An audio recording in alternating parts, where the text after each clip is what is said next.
Listen, this isn't just another royal update. This is chaos wearing a crown. Prince Harry isn't hopping on that private jet for a family tea party. Oh no, he's in full-blown panic mode.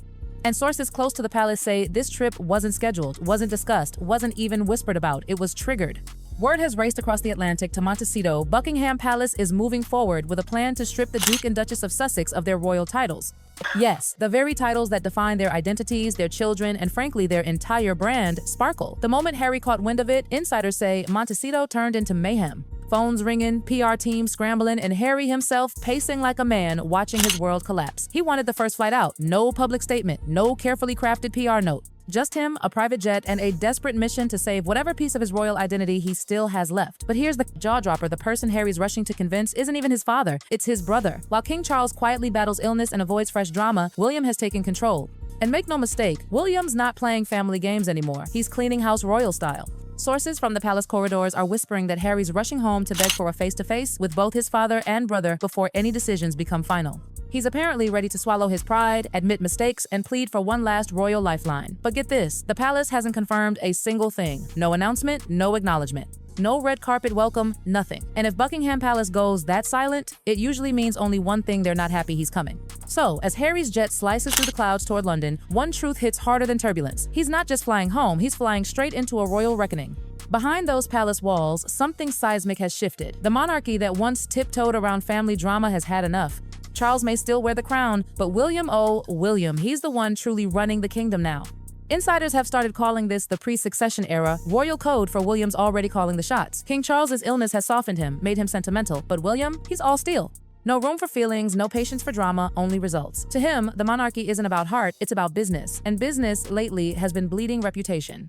Every scandal, every tell-all, every Netflix revelation points back to one headline: name the Sussexes. With Charles too weak to intervene, William's taken the wheel, and he's not slowing down. He's meeting with advisors, drafting reforms, reshaping how the monarchy operates from the inside out. And if you're wondering when his patience officially ran out, two little words: the Yorks. Let's be real. Prince Andrew and Sarah Ferguson have turned royal embarrassment into an Olympic event. The Epstein saga is back in headlines, and this time it's uglier.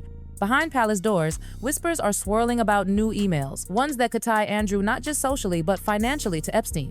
Even darker rumors claim Scotland Yard may have been used to smear one of Epstein's accusers, Virginia Roberts. And Fergie? Oh, she's not off the hook either. According to insiders, she allegedly pocketed more than £2 million from Epstein, maybe even more, and that the disgraced financier supported her lifestyle for over 15 years.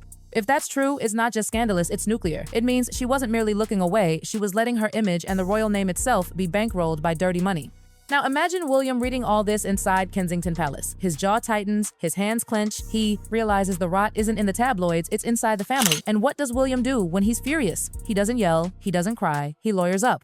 Behind those gilded gates, the tea is scorching hot. Palace insiders claim William has assembled a secret team of top-tier legal minds, the kind who speak in icy phrases like constitutional clause and title revocation. Remember that petition months ago where the public demanded the Sussexes lose their titles? Parliament brushed it off, saying only the monarch could do that. Well, guess who's making sure the next monarch can? Yup, William.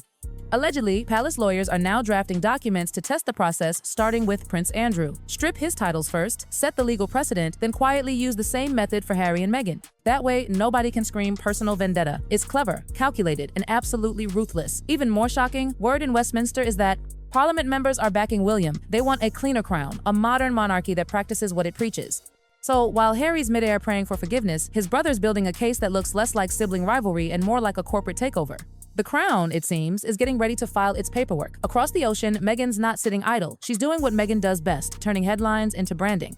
Insiders say she's preparing to launch her own cosmetics line, a move that's sending Buckingham Palace into quiet panic. Why? Because Queen Elizabeth, may she rest in peace, explicitly warned her never to use royal titles for commercial gain. And what's Meghan doing now? Exactly that. Here's the wild twist. She's allegedly changed her last name to Duchess of Sussex, not as a title, as a surname. Which means even if the palace strips her title, she can still sign contracts as Meghan Duchess of Sussex. It's bold, it's cheeky, it's Hollywood audacity wrapped in royal silk, but William? Not amused at all. Sources whisper he's already moved to block any trademark linking Duchess of Sussex to business use. Translation: if Meghan dares to slap that name on lipstick or lotion, the palace lawyers will strike faster than paparazzi at Heathrow. And that famous Princess Diana watch Meghan used to flaunt? Gone. Word is, William put his foot down, no more royal heirlooms used as fashion statements. So now, you've got Meghan in Montecito reportedly fuming behind glass walls, while William in London quietly dismantles her brand like it's a chess game. The late Queen once warned her, don't play the game. William's making sure she'll never win it. Back in London, every time staff hears those two names, Harry and Meghan, the room goes cold. When Harry learned William was preparing official paperwork, insiders say he spiraled into full crisis mode. Forget emails. Forget polite calls. He wants face-to-face contact with his brother. The plan? Apologize. Appeal to family? Beg if he must. But palace insiders are blunt. William's not interested in tears. He's interested in order. As one courtier allegedly put it, William doesn't want an explanation. He wants an example. Meaning, if Harry wants mercy, he has to prove it. Stop the public digs. Pull the memoir. Distance himself from Meghan's branding circus, basically become the quiet royal he once refused to be. Can you even imagine that meeting? On one side, Harry emotional, desperate, clinging to the belief that family means more than duty. On the other, William cold, composed, treating his brother like a PR liability instead of flesh and blood. The tension's volcanic. Staff whisper that this single meeting could decide the monarchy's future. Because if William doesn't bend and history says he won't, this could be the moment the Windsor brothers' bond completely shatters. Now picture this. King Charles sits alone in his study, a cup of tea trembling slightly in his hands. He's not just fighting illness, he's fighting heartbreak. On one side is Harry, the son who lost his mother, who's wandered so far from home. On the other is the institution Charles has spent his life protecting. Insiders whisper he's become the quiet peacekeeper, softly urging reconciliation while his heir William sharpens the axe. But even Charles's patience has limits. Government officials are reportedly warning him that if he doesn't stabilize the monarchy's image soon, Parliament might step in. Translation: fix the royal mess or risk losing power to politicians. So now Charles stands at an impossible crossroads: protect his son or protect the crown. When he looks at William, he sees the future, strong, decisive, unyielding. When he looks at Harry, he sees the past, emotional, unpredictable, fragile. And in the world of royalty, between love and legacy, legacy always wins. If William truly pulls the trigger, it'll be swift and silent. One day, the Duke and Duchess of Sussex will simply disappear from the royal website. Harry will revert to Henry Charles Albert David Mountbatten Windsor. Meghan becomes Mrs. Mountbatten Windsor. Archie and Lilibet lose their princely titles. In seconds, their entire brand collapses. No title means no royal security, fewer invitations, and an enormous drop in market value. Netflix, Spotify, book deals, all of it was built on the Duke and Duchess mystique. Remove that, and they're just another celebrity couple with a podcast and a past. For Meghan, it's a branding disaster. For Harry, it's an identity crisis.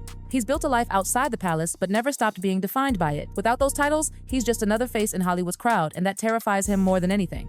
As dawn breaks over Buckingham Palace, the story reaches its chilling climax. One brother sits behind palace walls, steering the monarchy into a new era. The other wakes up in California, realizing that era doesn't include him. The royal website refreshes. The Duke and Duchess of Sussex gone. No statement, no ceremony, just the quiet click of erasure. Across the ocean, Meghan reportedly stares at her phone, disbelief written across her face. For years, she built her empire around that title. Now it's vanished, as if it never existed. Harry's left replaying his last conversation with William, a stare so cold, it said everything words couldn't. And that's the real tragedy, because this isn't just a royal family feud. It's the end of an era. William's purge has reshaped the monarchy sharper, colder, but undeniably stronger.